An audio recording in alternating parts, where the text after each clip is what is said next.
మనం ఆన్లైన్లో షాపింగ్ చేస్తున్నప్పుడు అసలు మనకు అవసరం లేనిది కూడా ఎందుకు కొనేస్తామో ఎప్పుడైనా ఆలోచించారా?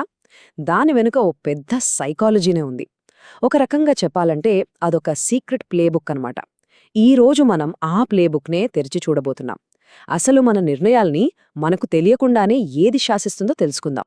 అంటే మనం ఆన్లైన్లో ఏదైనా కొనాలని క్లిక్ చేసినప్పుడు ఆ చాయిస్ నిజంగా మనదే అంటారా? లేక మనల్ని ఎవరో తెర వెనుక నుంచి ఆడేస్తున్నారా? ఈ ప్రశ్న చుట్టూనే మన ఇవాల్టి విశ్లేషణ మొత్తం తిరుగుతుంది. సాధారణంగా మనం గురించి మనం ఏమనుకుంటాం? చాలా తెలివిగా అన్నీ ఆలోచించే నిర్ణయం తీసుకుంటామని కదా. కాని నిజం చెప్పాలంటే మనమంత రేషనల్గా ఏమీ ఉండం. మన ముందు కనిపించే ఆప్షన్స్ని బట్టి మన ఇష్టాలు క్షణాల్లో మారిపోతూ ఉంటాయి. అప్పటికప్పుడు మన ప్రాధాన్యతలు మారిపోతాయన్నమాట. సరే, మరి మనని ఎలా ప్రభావితం చేస్తారు? ఈ రికమెండేషన్ సిస్టమ్స్ మన మెదడు ఎలా పనిచేస్తుందో బాగా అర్థం చేసుకున్నాయి. అందుకే మనల్ని కన్విన్స్ చేయడానికి కొన్ని స్మార్ట్ ట్రిక్స్ వాడతాయి. అవేంటో ఇప్పుడు ఒక్కొక్కటిగా చూద్దాం. ఓకే, ఒక చిన్న ఎగ్జాంపుల్ తీసుకుందాం. ఇక్కడ 2 ప్రోడక్ట్స్ ఉన్నాయి. ప్రోడక్ట్ ఏ ధర కొంచెం ఎక్కువ, కానీ డేటా లిమిట్ కూడా ఎక్కువే. ప్రోడక్ట్ బి ధర తక్కువ, కానీ డేటా కూడా తక్కువే. సరే, ఇప్పుడు ఈ రెండిట్లో ఏది బెస్ట్ డీల్ అనిపిస్తోంది? ఆగండి, ఇక్కడే ఉంది అసలు ట్విస్ట్. ఇప్పుడు 3వ ఆప్షన్ ప్రోడక్ట్ డి వచ్చింది. ఇది చూడండి, ప్రోడక్ట్ ఏ కన్నా ఖరీదెక్కువ, కానీ ఇచ్చే డేటా మాత్రం తక్కువ. ఇప్పుడు చెప్పండి, ఉన్నట్టుండి ప్రోడక్ట్ ఏ చాలా మంచి డీల్లా కనిపిస్తోంది కదా? అవును, ఆ 3వ ఆప్షన్ పెట్టిందే మనల్ని అలా ఫీల్ అయ్యేలా చేయడానికన్నమాట. సైకాలజీలో దీన్నే డికాయ్ ఎఫెక్ట్ అంటారు.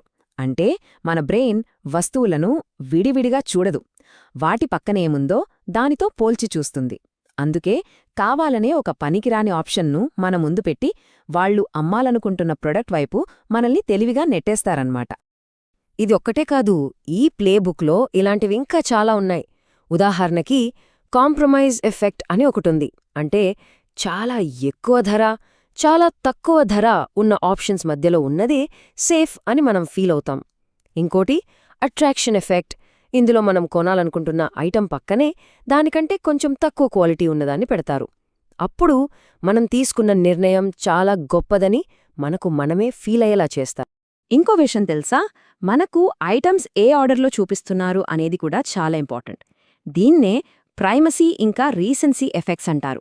అంటే సింపుల్గా ఒక లిస్ట్లో మొదట చూసినవి, చివర్లో చూసినవి మనకు బాగా గుర్తుంటాయి. మధ్యలో ఉన్నవి పెద్దగా మన దృష్టికి రావు. మన మెమరీ ఎలా పనిచేస్తుంది? ఈ గ్రాఫ్ చూడండి, ఇది యూ-షేప్లో ఉంది కదా. దీని బట్టే మనకు క్లియర్గా అర్థమవుతుంది. లిస్ట్లో మొదటి ఐటమ్స్, చివరి ఐటమ్స్ మీద మన ఫోకస్ ఎక్కువగా ఉంటుంది. మన బ్రెయిన్ సహజంగానే స్టార్టింగ్కి, ఎండింగ్కి ఎక్కువ ఇంపార్టెన్స్ ఇస్తుంది. ఇంకా కొన్ని మైండ్ బ్లోయింగ్ టెక్నిక్స్ కూడా ఉన్నాయి. ఒకటి ఫ్రేమింగ్, అంటే ఒకే విషయాన్ని పాజిటివ్గా చెప్పడం. ఫర్ ఎగ్జాంపుల్, 20% ఫ్యాట్ అనడానికి 80% లీన్ లేదా ఫ్యాట్ ఫ్రీ అనడానికి చాలా తేడా ఉంది కదా. రెండోది ప్రైమింగ్, అంటే వెబ్సైట్ బ్యాక్గ్రౌండ్లో నాణేల ఫోటోలు పెట్టారనుకోండి, మనకు తెలియకుండానే మనం ధర గురించి ఎక్కువ ఆలోచిస్తాం. ఇక మూడోది డీఫాల్ట్స్. ఇది మనందరికీ అనుభవమే. ఆల్రెడీ టిక్ చేస్తున్న ఆప్షన్ మార్చడానికి మనం కొంచెం బద్దకిస్తాం, అవునా? అయితే ఒక విషయం, ఈ ట్రిక్స్ అన్నీ అందరి మీద ఒకేలా పనిచెయ్యవు. అందుకే ఇప్పుడు ఈ సిస్టమ్స్ ఇంకా స్మార్ట్ అయ్యాయి. అవి మన పర్సనాలిటీని కూడా అంచనా వేసి దానికి తగ్గట్టు తమ గేమ్ ప్లాన్ను మారుస్తున్నాయన్నమాట. జనరల్గా షాపింగ్ చేసేవాళ్లలో 2 రకాలుంటారు. ఒకళ్ళు మ్యాగ్జిమైజర్స్. వీళ్ళకి ఎప్పుడూ బెస్ట్ ఆఫ్ ది బెస్ట్ కావాలి. ప్రతి ఆప్షన్ వెతికి పోల్చి చూస్తారు, కాని కొన్నాక కూడా ఏదో అసంతృప్తి. ఇంకో రకం సాటిస్ఫైజర్స్. వీళ్ళకి పర్లేదు, ఇది బాగుంది అనిపిస్తే చాలు, అక్కడతో సెర్చ్ ఆపేస్తారు. చాలా హ్యాపీగా ఉంటారు. రికమెండేషన్ సిస్టమ్స్ ఈ 2 టైప్స్ వాళ్ళకి వేర్వేరుగా సలహాలిస్తాయన్నమాట. అలాగే ఇంకో కోణం ఏంటంటే, కొంతమందికి ప్రతిదీ వాళ్ల కంట్రోల్లోనే ఉండాలి. వీళ్లే ఇంటర్నల్ లోకస్ ఆఫ్ కంట్రోల్ ఉన్నవాళ్లు. వీళ్లకి అన్ని ఫిల్టర్స్, అన్ని ఆప్షన్స్ కావాలి. కాని మరికొందరుంటారు, సిస్టమ్ ఏది చెప్తే అది ఫాలో అయిపోతారు. వీళ్ళని ఎక్స్టర్నల్ లోకస్ ఆఫ్ కంట్రోల్ అంటారు. చూశారా పర్సనలైజేషన్ ఎంత డీప్గా వెళ్తుందో? సరే, ఇప్పటిదాకా మనం వ్యక్తిగత సైకాలజీ గురించి మాట్లాడుకున్నాం.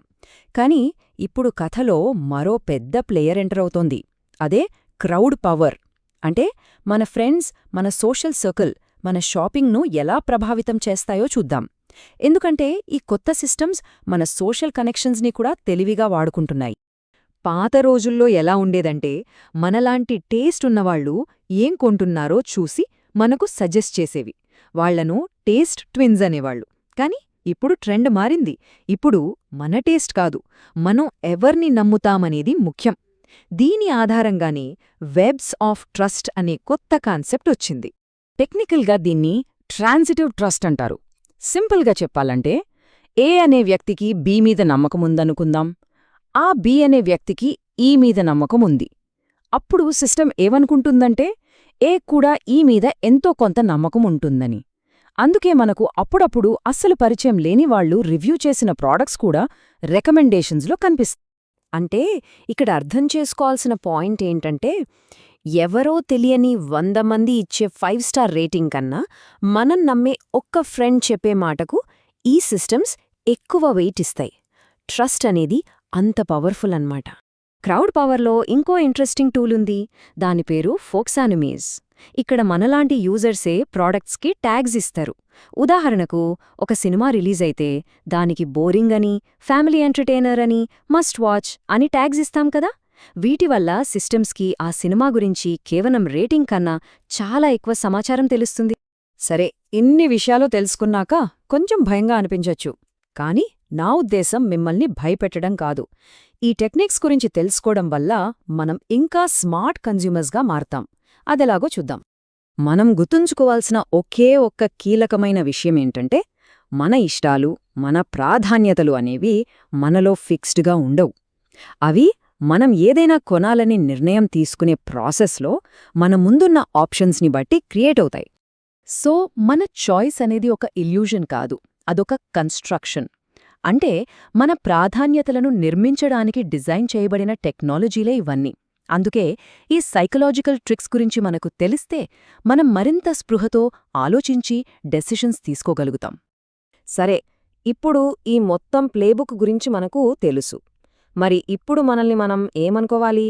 మనమిప్పుడు స్మార్ట్ కన్జ్యూమర్స్ అయ్యామా, లేక ఈ గేమ్ రూల్స్ తెలిసిన ప్లేయర్స్ అయ్యామా? దీని గురించి ఆలోచించండి. మరో ఆసక్తికరమైన విశ్లేషణతో మళ్ళీ కలుద్దాం.